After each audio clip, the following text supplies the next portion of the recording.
నమస్కారం. ధర్మ సందేహాలు కార్యక్రమానికి సాదర స్వాగతం. ధర్మో రక్షతి రక్షితః. ధర్మాన్ని రక్షిస్తే ఆ ధర్మం మనల్ని రక్షిస్తుంది. నిత్య జీవితంలో మనం ఎన్నో రకాల ధర్మాలని ఆచరిస్తూ ఉంటాం. చాలా సందర్భాల్లో చాలా రకాల సందేహాలు ఎదురవుతూ ఉంటాయి. సహజమే. ఇది చేయవచ్చో చేయకూడదో, చేస్తే ఏమవుతుందో, చేయకపోతే ఎలాంటి పరిణామాలు సంభవిస్తాయో అన్న సందేహాలు చాలా మందిని కలవరపెడుతుంటాయి. అటువంటి వారి సందేహాలకు శాస్త్రీయ సమాధానాలు అందించడానికి మన ముందున్నారు ప్రముఖ దేవి ఉపాసకులు, అమరావతి సిద్ధాంతి, హస్త సాముద్రిక సామ్రాట్, ఆధ్యాత్మికవేత్త, మీ అందరికీ సుపరిచితులైన డాక్టర్ మాచిరాజు వేణుగోపాల్ గారు. వారితో మాట్లాడి మరిన్ని విషయాలు వారి మాటలు తెలుసుకుందాం. ఈనాటి కార్యక్రమాన్ని ప్రారంభిద్దాం. నమస్కారం అండి. శ్రీమాత్రే నమః. మొదటి ఉత్తరం చూద్దామండి. వైజాగ్ నుంచి ప్రదీప్ రాస్తున్నారు. నిత్య జీవితంలో గుమ్మడికాయ ప్రాధాన్యత ఏమిటి తెలియజేయగలరు అంటూ రాస్తున్నారు. నిత్య జీవితంలో గుమ్మడికాయ అనేటువంటిది ఉపయోగించేది మనం ధర్మరీత్యా సంక్రాంతి పండుగలో వచ్చేటువంటి దాన విషయంలో ముఖ్య పాత్ర వహిస్తుంది. కూష్మాండ దానము అంటారు. ఆ రోజు గనక దానం గనక ఇచ్చినట్లయితే తప్పనిసరిగా విశ్వకర్మకు సాక్షీభూత తత్వంగా దానం ఇచ్చినట్టు లెక్క. అంటే విశ్వాన్నే దానం చేసినట్టుగా లెక్క. అలాగే ఈ విశ్వానికి అమ్మవారికి అవినాభావ సంబంధం ఉంది. అదే మనం దసరా పర్వదినాల్లో కూష్మాండాదేవిగా ఆరాధన చేసేటువంటి సంప్రదాయం. ఈ కూష్మాండాదేవిని ఎవరైతే ఆరాధన చేస్తారో ఆరోగ్యప్రదమైనటువంటి జీవితం, నరఘోష నుంచి విముక్తి, తరువాత విశిష్టవంతమైన గౌరవాలు సంప్రాప్తమవుతాయని కదా శాస్త్రం. అలాగే ఒక గృహప్రవేశం ఆచరించిన తరువాత ఆ యొక్క బూడిద గుమ్మడికాయను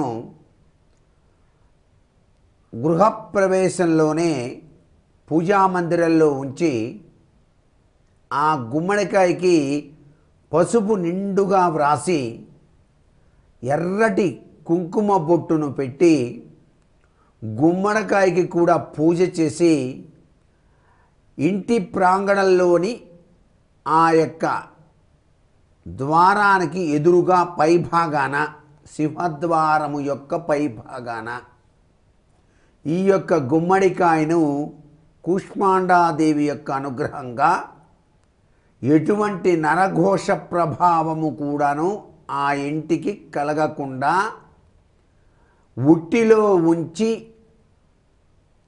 అలా నమస్కృతాంజలు గడించేటువంటి సంప్రదాయం. ఈ గుమ్మడికాయ కుళ్ళేంత వరకు కూడాను మార్పు జరగదు. కుళ్ళిపోయిన తర్వాత మరొక గుమ్మడికాయను కూడాను మంచి రోజు చూసి గనక ఆ విధంగా గనక ఇంటి ప్రాంగణం ముందు భాగాన ఉన్న ఉట్టిలో గనక పెట్టినట్లయితే ఆ ఇంటికి జగన్మాత రక్షణ, దుష్టశక్తులు ఇంటిలోనికి రాకుండా కాపాడేటువంటి దివ్య శక్తి సంపన్నత, నరఘోష ప్రభావం నుంచి బయల్పడేటువంటి విశిష్ట లక్షణం ఈ యొక్క గుమ్మడికాయ ప్రాధాన్యత. ఈ గుమ్మడికాయలో మంచి గుమ్మడికాయ ఉంది, అది ఎర్రగా ఉంటుంది. ఈ గుమ్మడికాయని ఎప్పుడు ఉపయోగిస్తాం? గృహప్రవేశం చేసేటప్పుడే ఆ గుమ్మడికాయలో ఎర్ర నీళ్లు పోసి మంత్రోచ్చరణ పూర్తి కాగానే మధ్య ఇంటిలో పగలకొడతారు. అంటే ఆ ఇంటిలో మధ్య ఇంటిలో గనక ఈ గుమ్మడికాయ గనక చక్కగా గనక పగిలినట్లయితే ఆ భూమి పరిసర ప్రాంతంలో ఉన్నటువంటి వాస్తు దోషాలన్నీ కూడా పటాపంచలైపోయి ఎటువంటి దుశ్చర్యలు కూడాను ఆ గృహంలో ప్రవేశించకుండా ఉండటానికి అత్యంత విశిష్టవంతమైనటువంటి ప్రక్రియ. తరువాతనే నిమ్మకాయలు తీసుకొని దాన్ని కోసి గడపకి ఇరువైపులా కూడాను పసుపు కుంకుమలో అద్ది పిండి కొబ్బరికాయ కొట్టి లోపలికి గృహప్రవేశం చేయడం జరుగుతుంది. ఈ గుమ్మడికాయకి ఇంత విశిష్ట లక్షణం ఉంది కాబట్టే మనం ఆహార పదార్థాల్లో కూడాను గుమ్మడి హల్వా, అలాగే గుమ్మడికాయ పులుసు ఇవన్నీ కూడాను వాడటం వల్ల ఆరోగ్యప్రదమైనటువంటి జీవితం, ఆయుష్ను పెంచేటువంటి అదృష్టం దీనివల్ల సంభవిస్తుంది అని చెప్పేసి శాస్త్రం. అందుకే ఇంటి గృహ ప్రాంగణంలో సింహద్వారానికి పైభాగాన ఈ యొక్క కూష్మాండ తత్వాన్ని తగిలించటం వల్ల ఆయుష్, ఆరోగ్యం పెంపొందుతుంది అనేటువంటి సాంప్రదాయ లక్షణం. మరి ఉత్తరం చూద్దామండి. విజయవాడ నుంచి సందీప్ రాస్తున్నారు, దేవాలయం పక్కన ఇల్లు తీసుకోవచ్చా, తెలియచేయగలరు అంటూ రాస్తున్నారు. మానవ జీవితంలో జ్యోతిష శాస్త్రరీత్యా మనిషి పైన పడేటువంటి ప్రభావం 60%, వాస్తుశాస్త్రరీత్యా 20%, దైవ చింతన రీత్యా 20%. మరి దైవ చింతన ఉన్నటువంటి గృహంలోకి వాస్తు దోషం ఉన్నప్పటికీ కూడాను అంత గొప్పగా ఏమీ పనిచేయదు అని చెప్పేసి శాస్త్రాలు చెప్పినప్పటికీ దేవాలయ పరిసర ప్రాంతంలో మాత్రం ఇంటి నిర్మాణం చేయరాదు అంటోంది వాస్తుశాస్త్రం. ఏ ఇల్లు ఎవరు కట్టుకున్నా దేవాలయానికి మీ గృహానికి కనీసం 200 అడుగుల దూరంలోనే దేవాలయం ఉండాలి. దేవాలయంలో ప్రతిష్ఠించినటువంటి ఆ యొక్క ధ్వజస్తంభపు నీడ మీరు కట్టినటువంటి ఇంటిపైన పడనే పడకూడదు. గాలి గోపురపు నీడను మీ యొక్క గృహం పైన పడకూడదు అని శాస్త్రం. శివాలయానికి ఎదురు, విష్ణాలయానికి వెనుక భాగం కూడాను గృహ నిర్మాణాలు చేయటం అంత శుభకరం కాదు అని చెప్పేసి కూడా శాస్త్రం. ఇవన్నీ కూడా విశ్వకర్మ వాస్తురీత్యా మన జీవన శైలిలో వాస్తు చుక్కానిలా పనిచేస్తుంది అని చెప్పడానికి సూత్ర ప్రాతిపదికలు.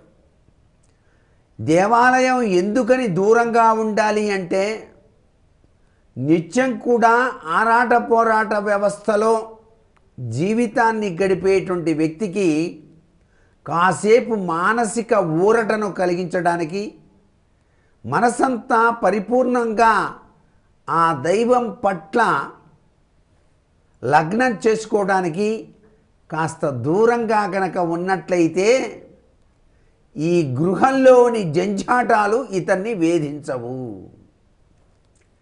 గృహం పక్కనే దేవాలయం ఉంటే ప్రతిరోజు కూడా రా ఈ దేవాలయానికి వెళ్ళి ఆడుకుంటారా పిల్లలారా అని చెప్పేసి పిల్లల్ని కూడా అనటం జరుగుతుంది కదా.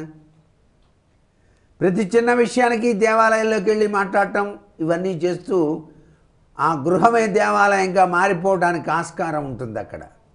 అందుచేత దేవాలయ పవిత్రత దేవాలయందే. అక్కడికి వెళ్ళినప్పుడు మనసు నిండా ఆ పరంధామని తలుచుకుంటూ జీవన్ముక్తికి మార్గాన్ని అన్వేషించేటువంటి ప్రభావమే దేవాలయాల్లో దాగిన పరమార్థం. భక్తి చింతనతో ఆ దేవాలయంలోకి అడుగుపెట్టి ఆ స్వామిని అర్చన చేయటమో లేక అర్థించడమో చేస్తాం. ఇక్కడ ఆ దేవాలయం పక్కనే కనుక ఉన్నట్లయితే ఆ ప్రభావాలు తక్కువైతాయి. ఆ యొక్క మానసికంగా వచ్చేటువంటి భక్తి భావన స్ఫూర్తి అంత గొప్పగా రాదు. అందుచేత మానవ జీవిత నడకకు ఇవన్నీ కూడాను సూత్ర ప్రాతిపదికలే. వీటిని గనక ఆచరించినట్లయితే సర్వే సర్వత్రా శుభం జరుగుతుంది అని చెప్పేసి శాస్త్రవచనం. ఉత్తరం చూద్దామండి. ఖమ్మం నుంచి సునీల్ రాస్తున్నారు, ఇంట్లో ఎటువంటి మొక్కలు పెంచితే ఐశ్వర్యాన్ని ఇస్తాయి తెలియజేయగలరు అంటూ రాస్తున్నారు. ఆ గృహ ప్రాంగణంలో గనక ఖాళీ స్థలం గనక బాగా ఉంచి కట్టుకున్నట్లయితే ఆ ఖాళీ స్థలంలో నాటేటువంటి మొక్కల యొక్క ప్రభావం మీ గృహానికి ఐశ్వర్యాన్ని ఆరోగ్యాన్ని ప్రసాదిస్తుంది. అందుకే వృక్షో రక్షిత రక్షిత అన్నారు. వృక్షో రక్షతి రక్షిత అన్నారు. ఈ యొక్క మొక్కల్ని నాటేటువంటి తీరుతెన్నుల్లో కూడాను ప్రతి ఇంటి ప్రాంగణంలోనూ కూడా ఉసిరిక, మారేడు ఇవి అష్టైశ్వర్య సిద్ధిని ప్రసాదిస్తాయి. ఎందుకంటే మారేడు చెట్టు సాక్షాత్తు లక్ష్మీ స్వరూపం, ఉసిరిక చెట్టు సాక్షాత్తు విష్ణు స్వరూపం. అలాగే ప్రతి ఇంట్లో కూడాను తులసి చెట్లని గనక ఒక వనంగా గనక పెంచినట్లయితే సర్వాభీష్టములు కూడాను సిద్ధిస్తాయి. ఎన్ని పూలు పూసినా ఎన్ని మాలలల్లినా తనివి తీరదేలను మనసు నిండదేలను. పూలనేటువంటివి ఇంకోళ్ళ ఇంటికి పోయి వాళ్ళ చెట్ల పూలు కోయటం తెలియకుండా అనేటువంటిది మహాపాపం. వాళ్ళని అడిగే కోసుకోవాలి చెట్టు యొక్క పూలను కోసేటప్పుడు. బయట వేశారు కదండి వెళ్తూ వెళ్తూ కోసుకున్నామంటే కుదరదు, అది దొంగతనం కింద లెక్క. దొంగతనంగా పూలు కోసుకొచ్చి పరమేశ్వరుడికి సమర్పిస్తే కుంభీపాక నరకంలో పడతాడు మానవుడు. అందుచేత ఎవరి ప్రాంగణంలో వారు పూల చెట్లను పెంచుకొని నిత్య ఆరాధనలో గనక తానుగా ఆ చెట్ల పూలను కోసేటప్పుడు కూడాను దైవచింతన తత్పరతో ధ్యానం చేస్తూ గనక ముక్కుకు గుడ్డ కట్టుకొని అలా కోసి ఆ యొక్క పూల బుట్టలో ఉంచి ఆ స్వామి దగ్గరకు తీసుకొచ్చి ఇంట్లో ఉండేటువంటి మీరు కొలిచేటువంటి ఆ యొక్క దైవ తత్వంతో కూడినటువంటి గదిలోకి తీసుకొచ్చి అక్కడ ఉంచి నమస్కృతాంజలు ఘటిస్తూ వివిధ రకాలైన పూలను మీ ఇంటిలోని పూజా మందిరంలో ఉన్నటువంటి ఆ యొక్క దేవీ దేవతా చిత్రపటాలకు అలంకరించినప్పుడు ప్రకృతి మాత పులకించిన చందంగా రంగుల కహానీతో ఆ స్వామి మిలమిల మిలమిల మెరిసిపోతూ పరిపూర్ణమైన మానసిక ఆనందాన్ని కలిగిస్తాడు. కాబట్టే మీ ఇంటి ప్రాంగణంలో రకరకాల పూల చెట్లను పెంచి నిత్యం వాటి పోషణ చేయండి. అటువంటి అద్భుతవంతమైనటువంటి పుష్పాలను ఆ పరమేశ్వరుడికే అలా భక్తిభావన స్ఫూర్తితో నిత్యం మన ఇంటిలో గనక అలంకరించినట్లయితే మన మనస్సు పడేటువంటి ఆనందం అనిర్వచనీయం, అద్భుతం, ఆనందం కదా మరి. అందుకే ప్రతి గృహంలో కూడా చక్కటి పూల మొక్కలు, రకరకాలైనటువంటి మల్లె, జాజి, చేమంతి ఇలా రకరకాలైనటువంటి మొక్కల్ని గనక పెంచినట్లయితే జాజి పూలతో పరమేశ్వరుణ్ణి నిత్యం గనక పూజ చేస్తే నూతన గృహప్రాప్తి. మరి పూలలో పూజా విధానంలో కూడా మనకి అదృష్టాన్ని ఇస్తున్నాడు ఇక్కడ పరమేశ్వరుడు. చామంతి పూలతో అమ్మవారిని ఆ మందార పుష్పాలతో పూజ చేసినట్లయితే విశిష్టవంతమైనటువంటి సౌఖ్యం, గృహిణులకు సౌభాగ్య ప్రాప్తి, ఇవన్నీ కూడాను ప్రసాదించేటువంటి అమృత తుల్యమైనటువంటి మొక్కల పెంపకం వెనకాల దాగిన పరమార్థ లక్షణాన్ని మనం అర్థం చేసుకోవాలి. అలాగే పాలుగారే చెట్లు మాత్రం ఇంటి ప్రాంగణంలో ఉండరాదు. పెద్ద పెద్ద వృక్షాలు ఇంటి ప్రాంగణంలో పెంచరాదు.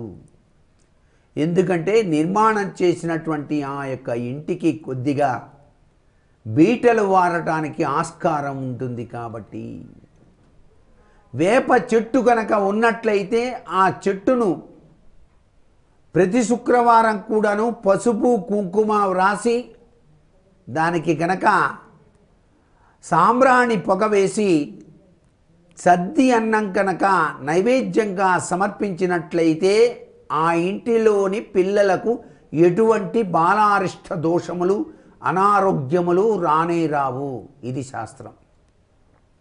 రావి చెట్టు చిన్న కుండీలో పెంచి, మరీ పెద్ద చెట్టు అయితే కష్టం కాబట్టి చిన్న కుండీలో ఉంచి ప్రతి శనివారం కూడాను ఆ రావి చెట్టుకు ప్రదక్షిణం చేస్తే రాని బాకీలు వసూలవుతాయి. రావి చెట్టు దగ్గర పాలు పంచదార నీళ్లు కలిపి పోస్తే శత్రునాశనం అవుతుంది. ఇంత గొప్ప విశేషం త్రిమూర్త్యాత్మకమైనటువంటి ఆ చెట్టుకు ఉన్నది. ఇది దేవాలయ ప్రాంగణంలో సహజసిద్ధంగా పెంచుతూ ఉంటారు. సృష్టిలో గొప్పదైనటువంటి కొబ్బరి చెట్టు. ఈ కొబ్బరి చెట్టును కూడా ఇంటి ప్రాంగణంలో పెంచడం వలన విష్ణుతత్వం భాసిల్లుతుంది ఆ ఇంటికి అని చెప్పేసి కూడా శాస్త్రం. ఇంతటి మహిమాన్వితమైనటువంటి చెట్ల పెంపకంలో దాగిన అద్భుత తత్వాన్ని మనం అర్థం చేసుకొని ఈ జీవిత గమనాన్ని సుసంపన్నం చేసుకుందామా? మరో ఉత్తరం చూద్దామండి. విజయవాడ నుంచి గిరిజా కుమారి రాస్తున్నారు. పేరుని నక్షత్రాన్ని బట్టి ఇల్లు కట్టుకోవాలా తెలియచేయగలరు అంటూ రాస్తున్నారు. నక్షత్రం పేరు సరైనటువంటి ముహూర్త బలం దాన్ని బట్టే నిర్మాణాలు చేస్తారు. పూర్వీకుల నుంచి కూడా సంక్రమించినటువంటివి కనుక ఉన్నట్లయితే అక్కడ వర్గులతో పని లేదు. వీళ్ళంతా వీళ్ళు కొనుగోలు చేసుకొని కట్టుకునేటప్పుడు మాత్రం వీరికి వర్గురీత్యా ఏ దిశ సానుకూల పడుతుందో తెలుసుకొని నిర్మాణం చేయటం సర్వే సర్వత్రా శుభదాయకం. యా రాలావా అనేటువంటి పేర్లు ఉన్నటువంటి వారికి తూర్పు పడమర దక్షిణం బాగా కలిసి వస్తాయి.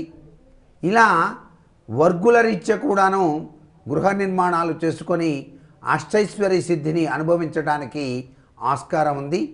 అదే పూర్వీకుల నుంచి వచ్చినటువంటి ఆస్తిపాస్తులు కనుక ఉండి పాత గృహాన్ని పడగొట్టి కట్టేటప్పుడు మాత్రం ఇవన్నీ కూడా లెక్కలోకి రావు. ఏది అయినప్పటికీ సుముహూర్తము, ఆ యొక్క గ్రహచార గతి, వారి యొక్క నక్షత్ర బలములో దాగిన పరమార్థాన్ని అంచనా వేసి శుభముహూర్తంలో శుభమాసంలో గృహ నిర్మాణం చేసినట్లయితే సర్వే సర్వత్రా శుభం చేకూరుతుంది. చాలా సంతోషం అండి. మీ సమయాన్ని కేటాయించి మా ప్రేక్షకుల ధర్మ సందేహాలకు శాస్త్రీయ సమాధానాలు అందించినందుకు ధన్యవాదాలు. సర్వే జనా సుఖినో భవంతు. వీక్షించారు కదండి, ఇది ఇవాల్టి మన ధర్మ సందేహాలు కార్యక్రమం.